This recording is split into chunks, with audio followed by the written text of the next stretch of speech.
Senhoras e senhores, muito bom dia, boa tarde, boa noite, tudo bem?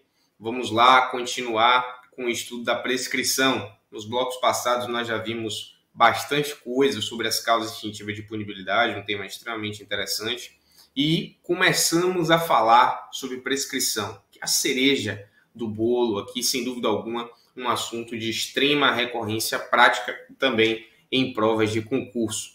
Já vimos as espécies de prescrição, não é? Falando brevemente sobre elas, a prescrição da pretensão punitiva, a prescrição da pretensão executória e a ideia de prescrição como inércia do Estado em exercer essa pretensão, seja de punir, seja de executar a pena, certo? Então, vamos começar a estudar cada um dos tópicos a respeito desse tema.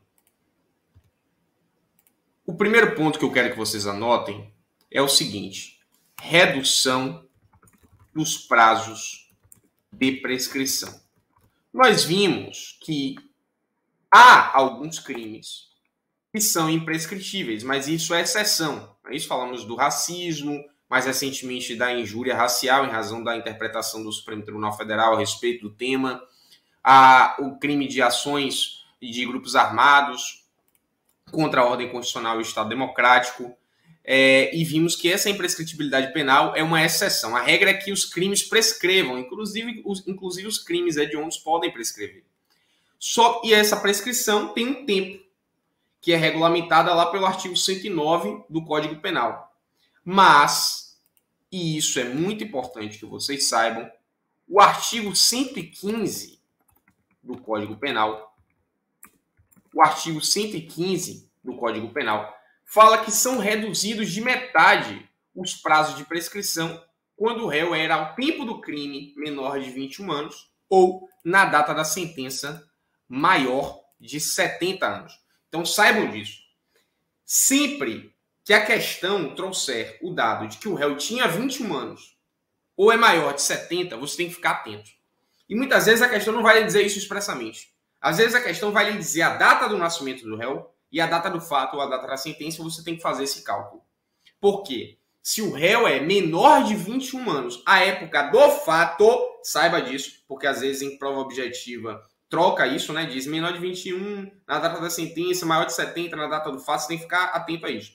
Se o réu é menor de 21 anos na data do fato e maior de 70 na data da sentença, os prazos serão reduzidos pela metade. É um benefício previsto no artigo 115 do Código Penal, certo? Isso sempre cai em provas, então fiquem atentos a esse dispositivo. Dito isso, vamos analisar o prazo do artigo 109, que versa sobre a prescrição da pena em abstrato, da pretensão punitiva em abstrato, mas que também serve como norte, serve como balança para todas as outras espécies de prescrição. Está bem? Então, fiquem atentos, consultem aí o vade-mecum de vocês têm também no material escrito, fornecido pelo curso, o artigo 109 do Código Penal, que fala sobre os prazos ali contidos. O maior prazo prescricional, senhoras e senhores, é de 20 anos. Isso se a pena é superior a 12 anos. Então, olha só. Eu falei para vocês nos blocos passados que a prescrição está intimamente relacionada ao interesse do Estado em punir ou executar aquela pena. Então, logicamente, quando o crime é mais grave, o Estado tem mais interesse em punir aquele crime e, por tais razões, o prazo prescricional vai ser mais elástico, vai ser mais amplo. O prazo prescricional está intimamente relacionado à gravidade do crime. E nós vimos a prescrição da pretensão punitiva e a prescrição da pretensão executória. A prescrição da pretensão punitiva é aquela pretensão que o Estado tem em aplicar a pena, em processar e condenar aquele sujeito. O Estado tem um tempo para isso. Quanto tempo? Quem vai dizer é o artigo 109 do Código Penal. E nessa prescrição em abstrato, quando ainda não ocorreu a sentença penal condenatória, o Estado ainda está processando, ele vai ser regulado pela pena máxima do crime. Ah, como assim, professor? Olha só. Roubo. O roubo simples. O sujeito foi processado pelo roubo simples. Artigo 157 do Código Penal. A pena é de 4 a 10 anos. Como é que eu vou saber o prazo prescricional do roubo? Eu vou pegar a pena máxima, 10 anos, e vou lá no artigo 109. Olha só, se são 10 anos, vai se enquadrar no artigo 109, inciso 2, que fala que a prescrição é de 16 anos se o máximo da pena é superior a 8 e não excede a 12. Então como é que eu vou analisar o prazo prescricional? Simples. Você vai olhar o crime, ver qual é a pena máxima do crime, e analisando essa pena máxima, você joga ali nos incisos do artigo 109 para saber o prazo prescricional.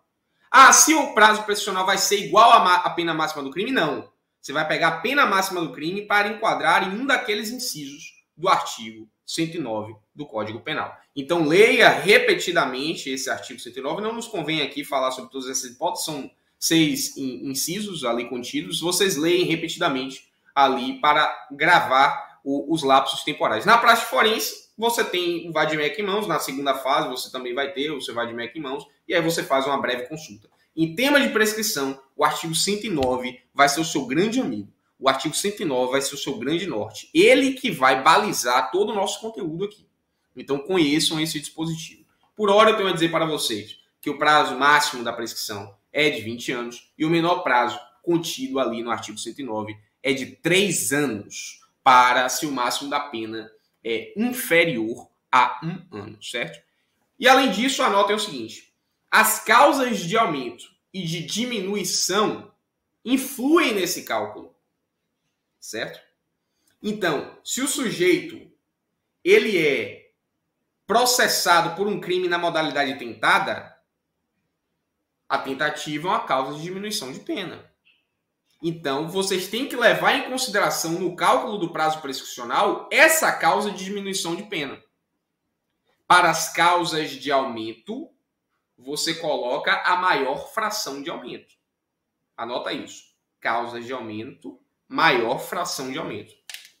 A causa de diminuição, você vai botar a menor fração de diminuição. É a menor diminuição. Porque aqui você tem que pensar na pena máxima. A pena máxima é a situação pior para o réu. Então você vai pensar nessa situação pior para calcular o prazo prescricional. As causas de aumento ou de diminuição têm frações, muitas vezes, frações intervaladas. Então, por exemplo, se você pega uma causa de aumento de 1/3 a 2/3, você vai pegar o maior número para calcular a prescrição, que é 2/3, que é a causa de aumento. Se você for com uma causa de diminuição que seja, por exemplo, de 1/3 a metade, você vai pegar a menor causa de diminuição, que nesse caso é 1/3. Está bem? Então, gravem isso. Maior causa de aumento, você vai pegar a maior fração. No caso de causa de diminuição, você vai pegar a menor fração, porque é isso que vai gerar a maior pena para o réu. E é ela que você vai calcular o prazo da prescrição em abstrato. Está bem, senhoras e senhores? Então, agora eu quero que vocês anotem aí. Nós estamos falando de prescrição da pretensão punitiva em abstrato, quando ainda não há sentença penal condenatória. Eu quero que vocês anotem aí o termo inicial. Quem regulamenta a matéria é o artigo 111 do Código Penal. A questão é, quando se inicia a prescrição? A partir de que momento eu começo a contar a prescrição? E aí vocês leem o artigo 111, certo? O artigo 111 do Código Penal, autoexplicativo. Lá, o que eu quero que vocês saibam é a hipótese mais comum, que é a consumação do crime. Quando o crime se consuma, ali inicia a prescrição. Professor, mas a polícia ainda não achou quem é o autor. Não interessa, está correndo a prescrição. O roubo aconteceu hoje. Não se sabe quem é o autor. O Estado tem um tempo para pesquisar quem é esse autor, para investigar quem é esse autor. Não descobriu lá em 12 anos. Prescreveu. 16 anos. Prescreveu. Vai ver um crime, vai pena máxima, calcula o tempo que tem para investigar. Certo? Então, não é quando descobre o autor que vai começar a prescrição. A regra é da consumação do crime. Consumou o crime, já começa o reloginho da prescrição. Mas tem outros, né? No caso de tentado, na tentativa, no dia em que cessou a atividade criminosa. Nos crimes permanentes, que a consumação se protrai no tempo, enquanto está se consumando, ainda não começou a prescrição. Nos crimes permanentes, a prescrição começa no dia em que cessa a permanência, certo? Aí nos crimes de bigamia ou de falsificação, tem regra específica lá no artigo 111, que é a data em que o fato se tornou conhecido, né? E aqui atenção para essa hipótese, aí se tiver com vadimécum na mão, sempre assistam a aula com vadimécum, viu pessoal? Eu recomendo isso. Então lá o artigo 111, anota aí no seu vadimécum, o inciso 5, né? Nos crimes contra a dignidade sexual de crianças e adolescentes, a prescrição vai começar na data em que a vítima completar 18 anos, salvo se já tiver sido proposta ação penal, né? Então imaginemos um estupro de vulnerável, 12 anos, praticado contra uma criança, né? A prescrição só vai começar a partir do momento em que ela completar 18 anos, salvo se já houver sido proposta ação penal, ou seja, se eventualmente o Ministério Público denunciou em 2013, aí começa a correr a partir de 2013, certo? Mas a regra é o dia em que o crime se consumou. E aí eu quero que vocês anotem causas interruptivas. Vamos lá. Anotem aí. Causas interruptivas da prescrição. Está previsto no artigo 117 do Código Penal, o tema. Então, olha só. Vamos lá. Eu estou a todo tempo falando para vocês que a prescrição está intimamente relacionada ao interesse do Estado em punir ou executar essa pena. E a prescrição é justamente a inércia do Estado. Então, toda vez, né, que houver uma movimentação relevante, está renovando esse interesse do Estado em punir. Isso é a causa interruptiva da prescrição. Nós temos um prazo para que o Estado puna ou execute a pena, e nós já falamos lá do artigo 109 do Código Penal. Só que existem determinados acontecimentos que fazem com que esse prazo se renove. A isso nós damos o nome de causas interruptivas da prescrição. Então vimos o termo inicial. Consumou o crime. O prazo prescricional começou a correr. Quando o Ministério Público, né, a juização penal, e o juiz recebe a denúncia, eu interrompo aquilo e começa do zero. Então suponhamos que o prazo prescricional seja de 8 anos. O sujeito praticou o crime em 2013. O juiz recebeu a denúncia em 2020, ou seja, não tinham transcorrido 8 anos, 2020. A partir de 2020, zerou e o Estado tem mais 8 anos para punir aquele sujeito. Então, as causas interruptivas zeram o cronômetro e começa a contar tudo de novo. Estão previstas lá no artigo 117 do Código Penal. Então, recebimento da denúncia, extremamente importante, anotem isso aí, não é oferecimento da denúncia, as provas cobram isso, falam oferecimento, não é o dia em que o Ministério Público ofereceu a denúncia, é o dia em que o juiz recebeu a denúncia, é o recebimento da denúncia que interrompe a prescrição, recebimento da denúncia ou queixa. Anotem, pronúncia, né? Aí é o crime de júri, não é isso? Vocês conhecem lá o procedimento do júri, pronúncia, lá ao fim da instrução. Vem o recebimento, o sujeito foi processado, o juiz pronunciou o réu. A pronúncia interrompe a prescrição. A impronúncia não. A pronúncia interrompe a prescrição. A decisão que confirma a pronúncia, o sujeito foi pronunciado, recorreu, vai para o tribunal confirmou a pronúncia do juiz, também interrompe a prescrição. Inciso 4.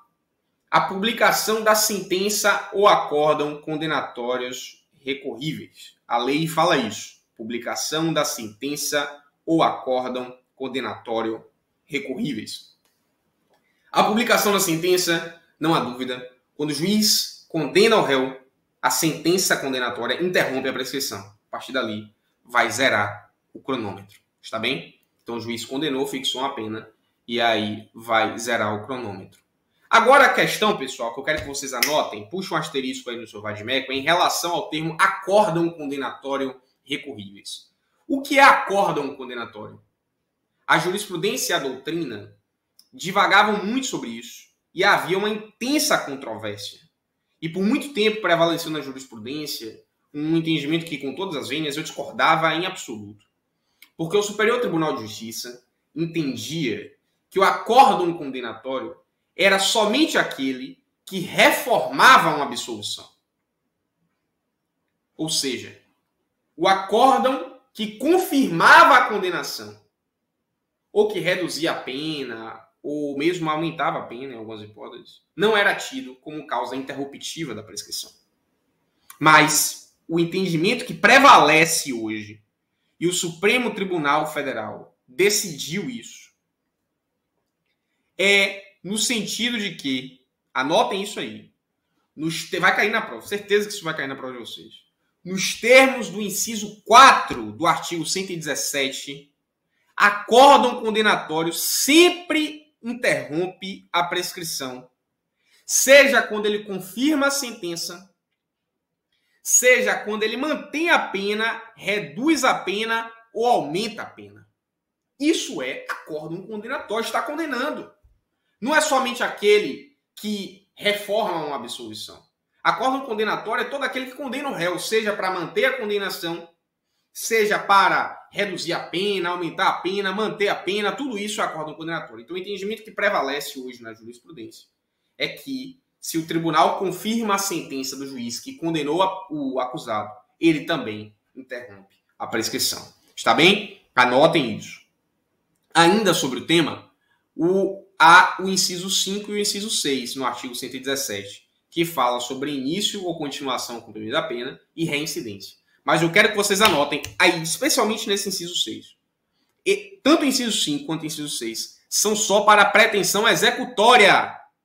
Então, se ele pergunta, pessoal, a reincidência interrompe a prescrição da pretensão punitiva, seja abstrata, retroativa ou intercorrente? Não, não interrompe. A reincidência vai interromper somente a prescrição executória. A gente vai ver melhor isso lá no fim da nossa aula. Tem súmula do STJ, certo? A prescrição, a reincidência só se relaciona à prescrição executória. Ela não interfere na pretensão punitiva. Ela não interfere na pretensão punitiva. Anotem isso, está bem? Então, os incisos 5 e 6 do artigo 117 são referentes tão somente à prescrição da pretensão executória da pena. Então, vamos lá. Próximo tópico, causas impeditivas. Impeditivas da prescrição. São previstas no artigo 116 do Código Penal. Falei para vocês das interruptivas. As interruptivas são aquelas hipóteses que zeram o cronômetro. Uma vez tendo havido a ocorrência desse fenômeno, recebimento da denúncia ou queixa, pronúncia, confirmação da pronúncia, acórdão, sentença condenatórias recorríveis, esses marcos vão interromper e vão zerar o cronômetro. A causa impeditiva, não, como o próprio nome já sugere, ela impede o início do fluxo do prazo prescricional. Né? Então, estão lá previstos no artigo 116, analisem isso. Né? Então, antes de passar em julgado a sentença, a prescrição não corre enquanto não resolvida em outro processo uma questão que dependa do reconhecimento da existência do crime, enquanto o agente cumpre pena no exterior. E aí tem duas causas que foram adicionadas pelo pacote anticrime que vocês precisam ter atenção aí, que é na pendência de embargo de declaração, né, ou recursos aos tribunais superiores, quando inadmissíveis, e enquanto não cumprido ou não rescindido o acordo de não persecução penal. Está bem? Então, são causas impeditivas da prescrição. A lógica é no sentido de que ali, aquelas hipóteses, né, em regra, o Estado não pode processar o sujeito, por isso está impedido de prescrever. Porque a prescrição é inércia. A inércia é deliberada do Estado. E não porque o Estado não pode processá-lo. Entende isso? Então, vamos lá. Pronto, pessoal. Agora eu quero analisar com vocês a prescrição intercorrente e prescrição retroativa. Olha só. Nós estávamos falando que a prescrição está intimamente relacionada ao interesse de punir e ao interesse de executar. O interesse de punir está ligado à pretensão punitiva. Então, falamos da prescrição da pretensão punitiva. E começamos falando da prescrição punitiva em abstrato. Por que em abstrato? Porque eu ainda não tenho sentença condenatória. Se eu não tenho sentença condenatória, eu não tenho uma pena concreta. Entendem isso? Quem fixa a pena é o juiz. O juiz fixa a pena com base na lei. A lei penal coloca o preceito secundário do crime um intervalo de pena. Então, quando você abre o código, você vai ver 4 a 10 anos, 6 a 20 anos, 12 a 30 anos. Isso é a pena abstrata. Então, a pena abstrata eu regulo pelo máximo da pena. Só que quando eu tenho uma sentença condenatória, eu já não tenho mais uma pena abstrata. Porque o juiz analisou o processo e aplicou uma pena concreta. Ele diz um número. Ele diz um número. Entre 4 a 10, ele diz 1, 5, 6. Logicamente, seguindo critérios estabelecidos pela própria lei. Então, a partir daqui, eu tenho um número concreto. E é quando eu tenho uma sentença penal condenatória, a partir daí eu vou regular a prescrição. Não mais na máxima da pena, mas com base nesse número fixado pelo juiz. Aí eu pego esse número e jogo no intervalo do 109. Ah, professor, como assim? Suponhamos, vamos lá, com um exemplo. Está bem? Roubo, 4 a 10 anos. Qual é a prescrição em abstrato? Eu pego o máximo. Qual é o máximo? 10 anos. Aí eu venho no artigo 109. Pronto. Se a pena é de 10 anos, ela prescreve em 16 anos. Está lá no artigo 109, esses dois. Só que, professor, esse sujeito foi processado e o juiz aplicou a pena de roubo dele em 5 anos. Em quanto tempo vai prescrever? Pronto, eu vou pegar esses 5 anos e vou jogar lá no intervalo do artigo 109. E vou ver que a pena de 5 anos prescreve em 12 anos. Nos termos do artigo 109, inciso 3. Está bem, senhoras e senhores? Então é isso. A partir do momento em que eu tenho uma sentença penal condenatória, eu vou calcular pela pena fixada pelo juiz. E aí eu vou ter a prescrição superveniente, intercorrente ou subsequente, contada depois dessa sentença. Ou seja, mesmo depois da sentença, ainda continua o prazo da prescrição da pretensão punitiva. Certo? Então, depois da sentença ainda continua. O Estado ainda tem esse interesse em punir, porque no trânsito em julgado ainda tem o interesse em punir. Se o Estado não transitar em julgado, vai prescrever. Então, depois da sentença penal condenatória, ainda corre a prescrição.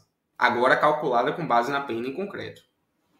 Isso é prescrição superveniente, intercorrente ou subsequente. Ou seja, é a modalidade de prescrição da pretensão punitiva, em que não há o trânsito em julgado para ambas as partes, que se verifica entre a publicação da sentença penal condenatória e o trânsito em julgado. Certo? É superveniente porque ela é posterior à sentença. Tá? E como é que eu vou calcular? Forma de cálculo? Com base na pena em concreto. Quero que você saiba disso. E eu tenho também a retroativa. O que é a retroativa? A retroativa é uma modalidade muito singular de prescrição. Né? Não é todo ordenamento jurídico que admite, mas o nosso brasileiro admite essa modalidade de prescrição. A prescrição da modalidade retroativa é com a pena em concreto para trás da sentença. Antes da sentença. Ela retroage. A superveniente é depois, a retroativa é antes da sentença. Como assim? Para melhor compreensão do tema, eu quero que você anote aí no caderno. Prescrição retroativa. Né? É o conceito. Qual que seria o conceito da prescrição retroativa? É a modalidade de prescrição da pretensão punitiva verificada antes da sentença penal condenatória, com base na pena em concreto fixada pelo juiz. Como assim? Pronto. Para a melhor compreensão do tema, eu quero que você veja o termo inicial. O termo inicial da prescrição da pretensão punitiva retroativa. Qual que é? Antes da lei 12.234 de 2010, né, a prescrição da retroativa. Então, antes dessa lei 12.234 de 2010, a prescrição retroativa poderia incidir mesmo antes do recebimento da denúncia, certo? Mas o termo inicial é o recebimento da denúncia. O que é que você tem que saber? O artigo 110, né, parágrafo 1º, ele fala sobre isso. A prescrição não pode, em nenhuma hipótese, ter por termo inicial data anterior à denúncia ou queixa. Então, olha só, o que é que vocês têm que saber? Como é que o juiz vai calcular a prescrição retroativa, né? A partir do momento em que ele sentencia, ele vai definir uma pena em concreto. Essa pena em concreto, você vai calcular o prazo prescricional lá no artigo 109 e vai calcular a partir do recebimento. Se entre o recebimento, que foi o último marco que interrompeu a prescrição, se entre o recebimento da denúncia e a sentença penal condenatória passou o prazo prescricional, então está prescrito. Como assim, professor? Me dê um exemplo. Suponhamos que o sujeito esteja processado aí, sendo processado pelo crime de estelionato, vamos supor, a pena de 1 a 5 anos, certo? A pena de 1 a 5 anos. Como é o prazo prescricional? Se não tem sentença, é abstrato. Eu pego pelo máximo 5 anos. Aí eu vou no 109 e jogo lá. Se vocês forem olhar aí no 109, vocês vão ver que uma pena de 5 anos prescreve em 12, certo? Em 12 anos. Aí suponhamos que o crime aconteceu, vamos lá. Vamos aqui para o nosso quadro, certo?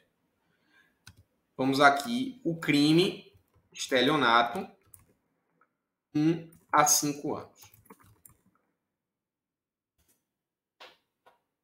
Crime aconteceu em 2011, certo?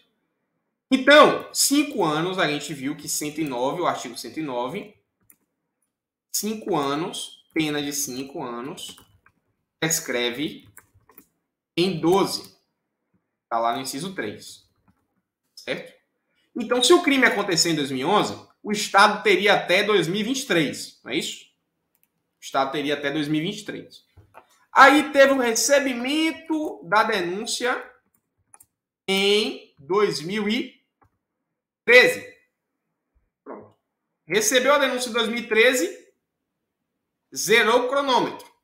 Quando zerou o cronômetro, o Estado tem mais 12 anos para punir esse sujeito, certo? Ou seja, vai até 2025. Só que por várias razões, esse processo ficou parado lá, não teve nenhuma suspensão, não teve nada, nenhum marco suspensivo, nenhum marco interruptivo. E a sentença só veio a ser prolatada em 2022. Agora em 2022. Ah, professor, não está prescrito não, realmente. Em abstrato não está não, porque se a pena prescreve em 12, o recebimento foi em 2013 e a sentença foi em 2022, só se passaram 9, o Estado tinha 12 anos para fazer. Então não prescreveu em abstrato. Só que agora, pessoal, vocês têm que ver qual é a pena aplicada pelo juiz. O estelionato era de 1 a 5. Vamos supor que esse juiz aplicou a pena de 2 anos. Se a pena que ele aplicou é de 2 anos, vocês têm que calcular a prescrição com base nessa pena de 2 anos. Aí vocês vão pegar esses 2 anos e vão jogar no artigo 109. E vão ver lá que a pena de 2 anos prescreve em 4 anos. A pena de 2 anos prescreve em 4 anos. Não é prescreve mais em 12, tá vendo? Ela prescreve em 4. Certo? Se ela prescreve em 4 anos, que é o inciso 5, lá do artigo 109, está prescrito. Ah, professor, como assim? Pronto, a sentença não foi prolatada em 2022? Como você fixou uma pena, você vai analisar retroativamente para a data do recebimento. A data do recebimento foi 2013. De 2013 para 2022 se passaram quantos anos? 9. 9 é maior que 4, bem maior que 4, portanto está prescrito. Ah, professor, mas como é assim mesmo? É, exatamente. O ordenamento jurídico tem modalidade de prescrição, tem a prescrição da pretensão punitiva em abstrato, que regula pelo máximo, mas a partir do momento em que você fixa uma pena na sentença, você vai calcular a partir dessa pena fixada na sentença penal condenatória, tudo bem? Então aí você vai ter que retroagir para a data do recebimento. Isso é prescrição da pretensão retroativa. Está bem, pessoal? Então, essas são as considerações, e aí nós continuamos no próximo bloco a falar da prescrição, da pretensão executória, tá bem? Vamos rapidamente e aí a gente já finaliza o assunto. Obrigado, até breve.